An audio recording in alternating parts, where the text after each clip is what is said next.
Petit récapitulatif important sur ce qu'on a fait pour David Bech. Alors, je vais commencer par Maud. Alors, est-ce que Maud, tu as fait quelque chose pour David Bech? Parce qu'apparemment, tu es une escroc. Ah oui, non. On a pris On l'a maltraité. des centaines d'euros. Oui. Le mec, il est millionnaire. Écoute, on est vraiment des salauds parce qu'on l'a vraiment maltraité. Écoute, je crois que j'ai un peu honte là. Non, j'ai surtout honte de m'être occupé de lui. Parce qu'il n'en valait vraiment pas le coup. Alors, qu'est-ce qu'on a fait pour David? Bon, nous, on l'a vu la première fois au Gala des Masters, à Aubourdin. Après, donc on a été parlé, tout là, voilà. Donc, on s'est toujours occupé de lui parce que nous, on croyait en lui qu'il avait le potentiel d'être champion du monde. Donc, ça veut dire qu'on l'a conseillé aussi bien que possible au niveau des entraînements. Il a pu participer à plusieurs stages de posing, 2, 3, je ne sais même plus exactement, mais bon, ça a toujours été gratuit. Donc jusque-là, il n'a rien payé. Je crois qu'en 2 ans, il a peut-être payé 100 euros pour 2 ans, donc ça fait 50 euros par an pour sa cotisation. Pour l'INBA, que tout le monde doit payer à l'INBA, vous pouvez aller voir sur leur internet, vous verrez pareil. Et il a payé 75, allez, 75 euros pour la tenue qu'on a achetée donc pour l'INBA France, parce que tout le monde doit avoir une tenue officielle. Et là, il peut aller se renseigner auprès de Carole Sorin qui va lui donner les prix, parce qu'en plus, c'est encore moi qui ai payé les frais d'expédition de 15 euros. On ne lui a même pas facturé ça.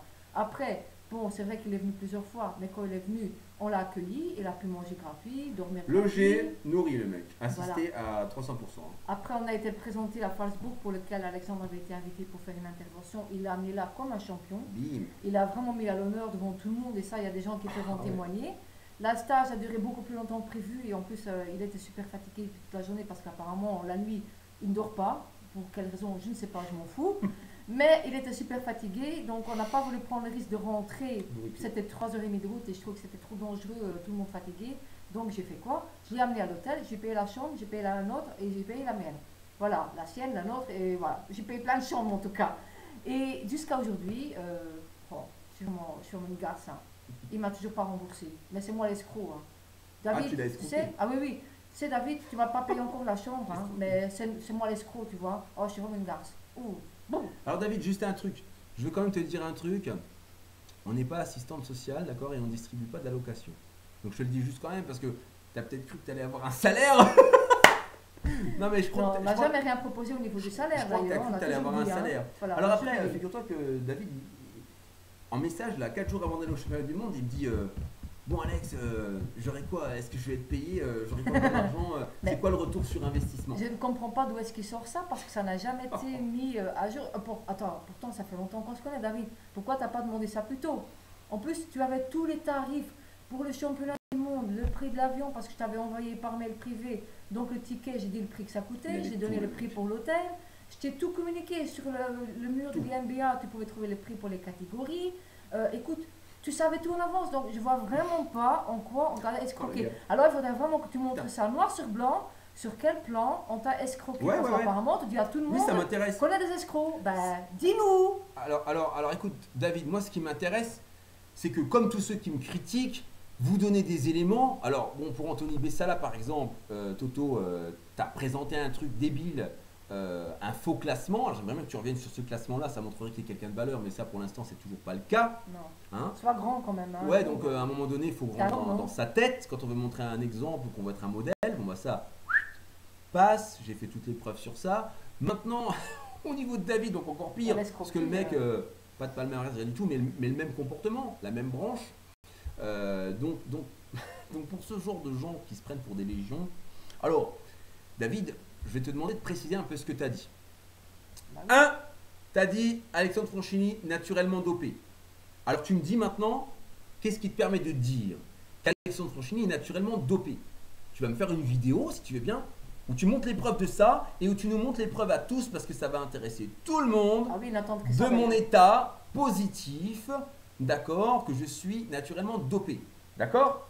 Parce que sinon, c'est, comme tu appelles ça, de la délation, voilà, du faux témoignage, etc., etc. Ou c'est moi. Ça, c'est la première chose. Deuxième chose, tu dis que Maud, c'est un travelot. Donne-moi la preuve en vidéo que Maud, c'est un travelot.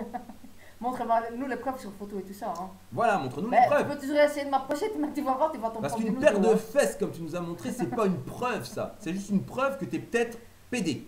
C'est tout ce que j'ai à dire. C'est toi que tu as montré, c'est pas les miennes. Exactement. Ok? C'est juste la preuve, ça. Dada, justement. Dada pour les intimes, c'est le titre de ton truc et tu nous montres ton dada, on s'en fout. Après, qu'est-ce que tu vas dire, David? Tu vas dire, qu'est-ce qu'il a dit encore l'autre? Il y a Que tellement de trucs débiles. t'es impuissant. Oui, que je suis impuissant. Que j'ai dit ça d'ailleurs. Qu'elle a dit? Comme si j'allais dire ça, tiens. Qu'elle a dit Ok. ça?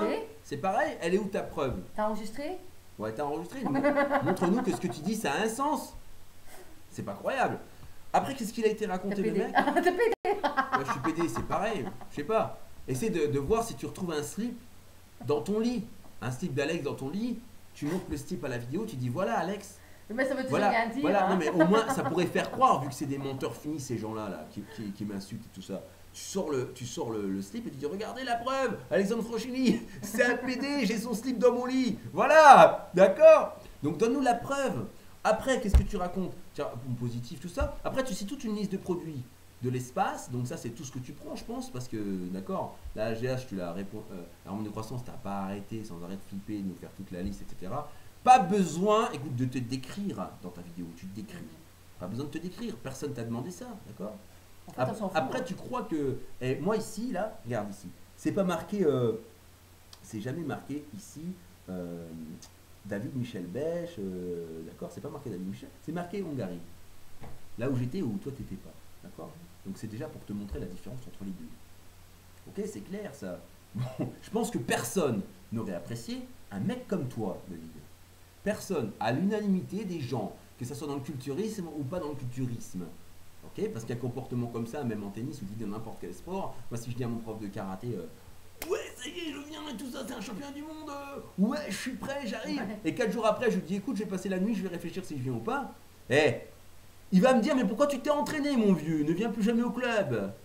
Ah, c'est sûr. Bah oui, mais n'importe oui. qui. Mais déjà, honnêtement, hein, David, plein de gens, à part lui, parce que franchement, c'est à son honneur. Hein, tu aurais déjà laissé tomber depuis longtemps. Oh, bah, Parce qu'avec tout le merdier que tu te trimbales avec Ouais. toi, tous tes problèmes, en fait, tu n'étais pas dedans du tout. Nous, on est venu voir chez toi, mais écoute, tu as entraîné une fois, et encore ton entraînement, excuse-moi David, je vais peut-être te vexer, mais tu t'entraînes vraiment pas fort. Hein. Tu sais que tu mettais mes charges à moi. T'es un homme? T'es un homme? T'es sûr que t'es un homme, hein, toi? Parce que, bon, franchement, tu t'entraînes pas lourd. Hein. D'ailleurs, c'est Tu fini. t'entraînes pas lourd, tu as des bras 2 fois les miens, et tu soulèves même pas mes poids C'est fini, quasiment. t'as plus aucune chance de t'entraîner. Sérieux? T'as plus aucune chance de t'entraîner sur un entraînement sérieux avec un athlète international comme moi, t'as plus aucune chance de ça. Hein. D'accord? Même mot, je prendrais peut-être encore un autre pratiquant, encore en dessous. Parce que franchement, ce que tu as démontré, c'était pas que tu étais un vrai homme. Hein. Arrête tes conneries. T'es fuyant surtout, Arrête tu fuis tes tout, conneries. tu fuis tout. Je me demande s'il y a un truc que tu assumes dans ta vie. Donc, Je me pose la question, est-ce que tu assumes un truc dans ta vie? Parce que nous, tu nous accuses de plein de choses. Bon, c'est marrant, pour les autres, peut-être ça les fait rire. ouais, c'est bien. Moi, ça m'a pas fait rire. Parce que nous, on a cru en toi, on s'est occupé de toi, on a c'est fait bien. tout ce qu'on a pu pour toi. Franchement, tu es celui duquel on s'est le plus occupé de tout le monde. Mais tu es surtout le dernier. Le dernier, d'accord? Parce qu'à cause de toi, Bah, t'es le moi, je plus ne veux plus incapable. jamais Hein. voir un athlète déjà chez Mais t'es moi. le plus Plus incapable. jamais. T'es le plus incapable. T'es le plus incapable de tous, David. Parce que toi, t'es même pas monté sur la scène. Non. T'es le plus incapable de tous. Non, les autres Tu sont sers à montés quand rien. même. Les autres sont montés quand même. Est-ce que tu comprends ce que ça veut dire ça? Tu sers à rien. À rien pour personne. Donc les salles qui t'accueillent, on a vu des salles qui t'accueillaient comme un roi, mais tu sers à rien. Parce que AMC Form t'a craché dessus. Et après, tu vas faire un sourire par devant, tu vas mettre un placard sur ton mur qui a 4 ou 5 personnes qui aiment, avec une photo d'une salle que tu essaies de vendre pour essayer d'avoir des avantages, et après, tu leur craches dessus aussi rapidement. Mais alors tu sers à rien. Ça sert à quoi d'avoir un beau physique, d'accord, pour faire ça? Tu ne mets pas ton physique à l'honneur en tout cas. Tu n'as pas de respect pour ton propre travail. Parce que tu gâches tout avec Tu tes gâches tout, conneries. tu sers à rien. C'est vraiment dommage. Avec pour toi, c'est de la hein. perte de temps. Oui. Tu vois, moi je suis monté avec toute ta merde sur la scène. J'ai été prendre toute ta merde là, Ouais. dans ton quartier pourri à Calais là. J'ai pris tout ça sur moi, sur mon physique, qui s'assoit sur les photos. Ouais. Et je suis monté avec ça. J'ai eu les couilles de monter avec ça sur la scène. Ouais. David, tu sais ce que ça veut dire? Et toi, en faisant croire que tu es un dieu super sec, 300% naturel toute l'année, et en faisant de la merde toute l'année, en définitive, avec quelqu'un qui croit en toi, quoi qu'il arrive, t'as même pas eu le courage de monter dans l'avion ou de te rendre sur le lieu de la compétition, même pour la voir. Ouais. Tu sais, David, tu parlais de retour sur investissement pour toi. Vache! Mais nous, notre retour sur investissement, est-ce que tu te rends compte de l'investissement qu'on a fait pour toi? Tu sais, des athlètes de haut niveau, Parce que normalement, t'es pas ils s'occupent gratuit, pas, hein. Mon vieux, t'es pas gratuit. Tu crois que t'es quelqu'un de gratuit? Non. On a dépensé des trucs pour nous. Pour toi, on a mouillé notre chemise pour toi. On s'est déplacé pour toi. On a payé des choses pour toi. Et toi, tu te permets de dire que tu as porté plainte à Verdun. Mais tu vas être convoqué, mon vieux. Ouais, c'est sûr. Méfie-toi, parce que tu vas être convoqué. Parce que nous, on va déposer quelque chose sur toi. INBA, police, dossier. En plus, tu as des antécédents, mon vieux. D'accord? Ouais, Parce que pour un mec qui a fait 12 mois de tôle et qui a accepté les bras ouverts comme ça, sans te mettre d'effets secondaires ou de doute ou quoi, comme nous on l'a fait, d'accord? Ce n'est pas courant et ce n'est pas extraordinaire. Non. Alors après, il y a des gens qui vont dire, comme il y en a qui sont amusés à dire sur le mur de Boufalga Ben, en passant, oh, il pleure pour avoir des athlètes, etc. Bon, alors je vais juste vous demander un truc, les amis. Parce que vous n'avez pas le cerveau qui est connecté dans le bon sens. Vous allez regarder comment Alexandre Michel Franchini a fait son palmarès et de qui il a eu besoin pour ce faire. Vous allez regarder avec qui j'ai voyagé et avec qui je suis parti aux États-Unis à maintes reprises. Comment j'ai fait mes résultats. Et vous allez calculer aussi si aujourd'hui j'ai besoin du moindre athlète pour me rendre à l'INBA, qui est comme ma famille, contrairement à ces espèces d'ingrats qui bavent et qui sointent leurs propres défaites pour lesquelles je n'y suis pour rien. C'est votre problème. Vous avez profité et vous n'avez pas assuré. Non. Donc faire le job, vous ne l'avez pas fait. Parce que faire le job, c'est faire honneur à ce pourquoi on s'est engagé. Voilà c'est quoi, faire le job. Vous savez, un athlète haut niveau qui se prépare pour des championnats, en général, il ne s'occupe pas des autres. Hein. Il s'isole, il envoie bouler tout le monde. Exactement. Et là, il réussit. C'est pas Là, ça compatible fait déjà avec une plusieurs préparation. fois qu'Alexandre, lui, il sacrifie sa préparation C'est ça. pour les autres. Voilà. Parce qu'il n'est pas obligé de faire ça. En plus, vous ne le payez Non. pas. Il le fait parce qu'il croit en Pourquoi je suis vous, obligé? parce qu'il veut vous donner quelque chose que lui n'a pas eu, parce que lui, il a dû se démerder tout seul, la plupart du temps. Et là, vous lui aidez, vous faire gagner du temps. Et vous faites quoi? Vous crachez dessus. Ouais. Mais moi, je vous dis, allez vous faire foutre. Hein? On n'a pas besoin de vous. Ah bah. Finalement, nous, ça nous fait des vacances. On va pouvoir s'entraîner. Si lui va encore se préparer, il va se préparer sans vous. Et là, au moins, il va être tranquille. Ça, c'est fini. Moi, maintenant, je vous préviens, les cocos. Je vous préviens bien. Donc, certainement, pour l'instant, je ne dis rien, mais certainement que je vais organiser quelque chose. Alors, si j'organise quelque chose, ça sera en tant que président. En tant que président, votre préparation, ça ne me regarde pas. Vous arrivez, il y a un classement, et en fonction de ce classement, il y a des sélections. D'accord? Et bien évidemment que le premier ne sera pas honoré comme le dernier. Contrairement à ce que j'ai fait là, puisque vous vous rendez compte qu'en honorant un athlète comme David Bech, j'ai honoré un dernier. Parce qu'après le dernier qui est sur scène, il y a le dernier qui est resté à la maison. Vous êtes d'accord? Dans le classement, celui qui est dernier sur scène, il est devant celui qui est dernier à la maison, qui est resté à la maison. C'est logique.